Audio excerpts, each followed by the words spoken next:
And this is Jan and Dean, and they're singing a happy little song about driving fast in a sports car and losing it on the notorious Dead Man's Curve. Released in 1963 on the album called Drag City. And, you know, listening to this, it sounds like an early Beach Boys song. These guys, this duo were pioneers of the early California surf sound.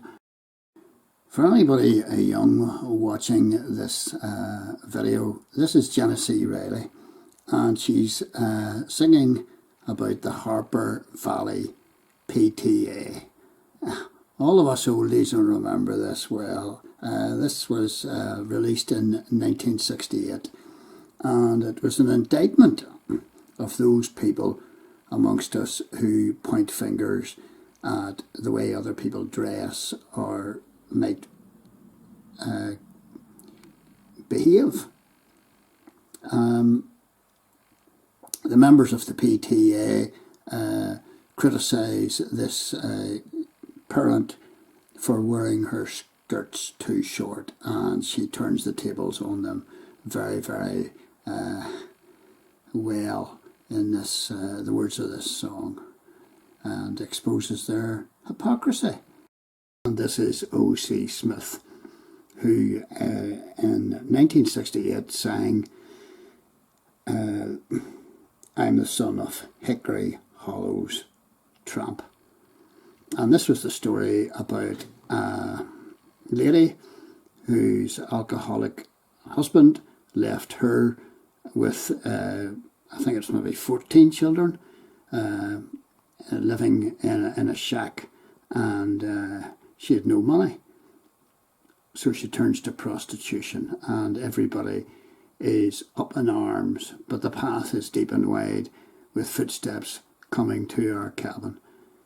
So again, a lot of hypocrisy going on, and the singer telling the story is glad and for his mother's love and the fact that she raised them all well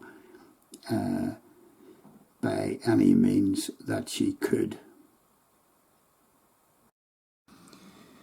This is one of my favourite bands of the late 70s and 80s. This is Squeeze, and Glenn Tilbrook's in there, and Jules Holland, the Boogie Woogie Man, is in there. The song that I'm spotlighting here is Up the Junction.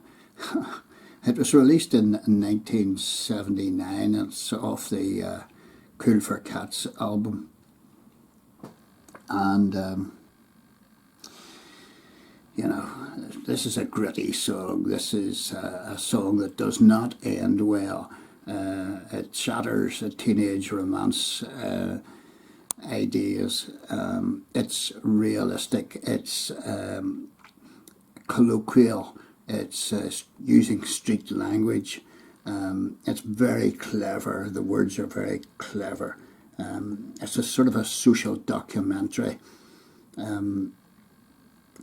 So Up the Junction, great tune and great words by Squeeze. Very talented bunch of guys. I was sort of torn what song to include from the Kinks. I was torn between Waterloo Sunset, which we all know and is one of my firm favourites, but decided to go for this one. It's called Come Dancing, and it's from the Kinks' State of Confusion LP, which I actually bought, and it was issued in 1982. And Come Dancing the title was inspired by the Ballroom series, TV series, which preceded Strictly Come Dancing. This was Come Dancing that ran on the BBC.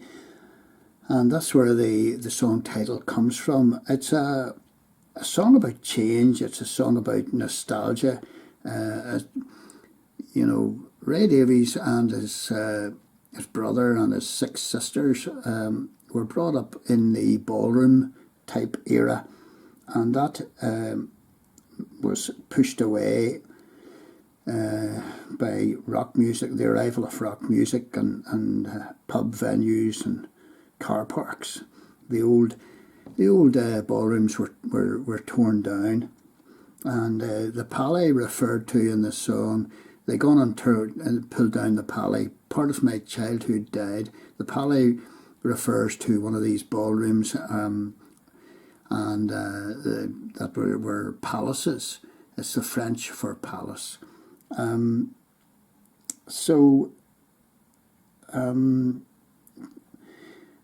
song was actually written as a sort of a tribute to Ray Davies' older sister, Irene, who loved dancing and actually died at a young age when she came back from Canada and visited the local dance venue, the ballroom. And Davies, Ray Davies, interestingly enough, says that the lyrics of this song are the ones that he's most proud of all his songwriting output, and he has written some amount of songs. So this is another choice of mine. Come Dancing, brilliant lyrics, brilliant tune. A dance tune. Do you remember this lady with her song Youre So Vain? This is Carly Simon, and it's a real takedown of all the different men that she had affairs with. And people have tried over the years to narrow it down to one specific person, but she hasn't been opening about that. But there's a whole list of boys that it could refer to, because she had affairs with many other artists. We're talking about Chris Christopherson, we're talking about Warren Beatty, we're talking about Cat Stevens and Mick Jagger. They all spring to mind, but most people identify this song with the slick stud character who was, that was him in real life, Warren Beatty. I Love Myself.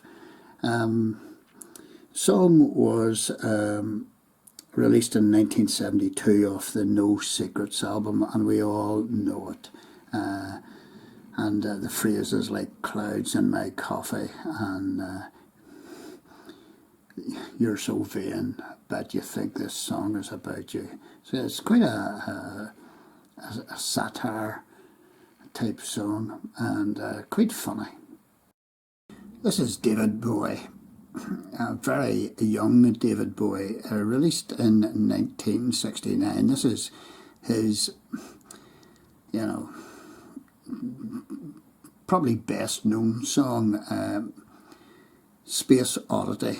And he had been to see Stanley Kubrick's Space Odyssey and was enthralled by it, and immediately sat down to write the lyrics and the notes for this song. Interestingly enough, a couple of other top boys that we know from recent past, Rick Wakeman was on keyboards and Herbie Flowers was on bass, and they got paid the princely sum of £9 each for their trouble. But there you go, Major Tom way into space and loses contact with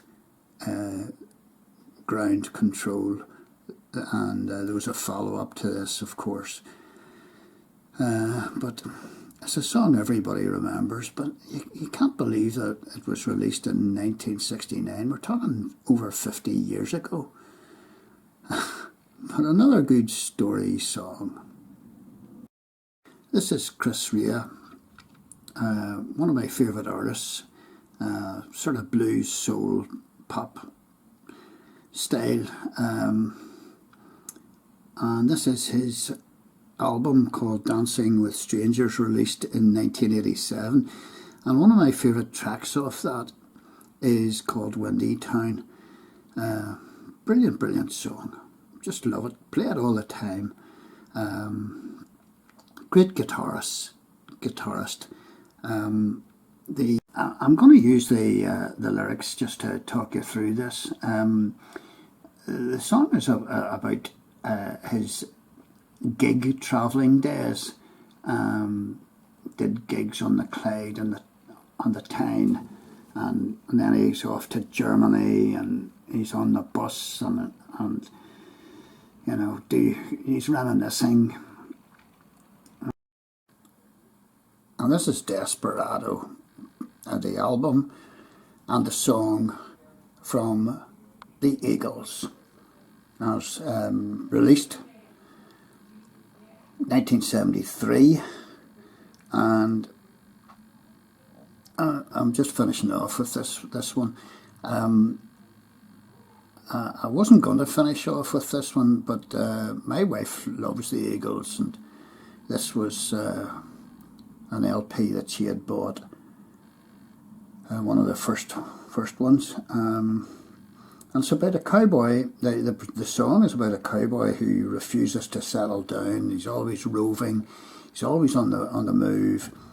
He refuses to settle down and fall in love.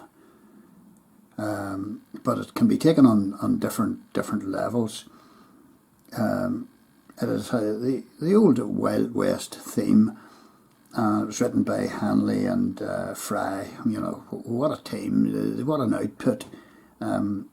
And it was one of so many songs in this kind of cowboy genre.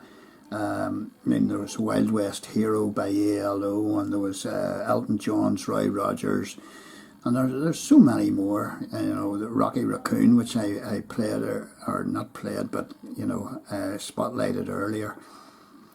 So I'm finishing off with the Eagles story.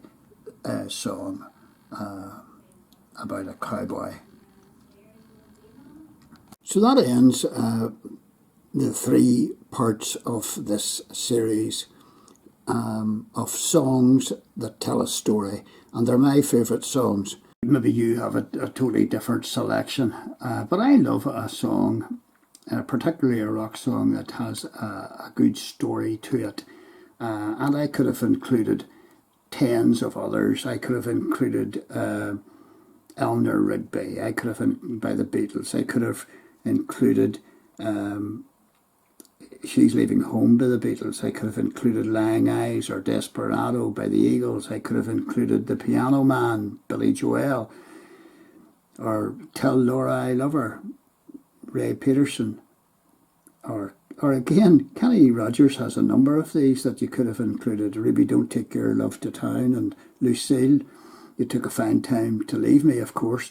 And then Billy Gentry, Ode to Billy Joe, or Divorce by Tommy Wynette, 19 by Paul Hardcastle. Billy Don't Be a Hero, I think Brotherhood of Man might have sung that at one time. What about the fun record by Johnny Cash, One Piece at a Time, or Big John by Jimmy Dean in 1961. So there's so many songs that tell a story, and as the line here says, not all stories are in books. Popular songs convey stories too. So what's your selection? Maybe I actually listed some of the songs that tell a story that are your favourites as well. I hope I did.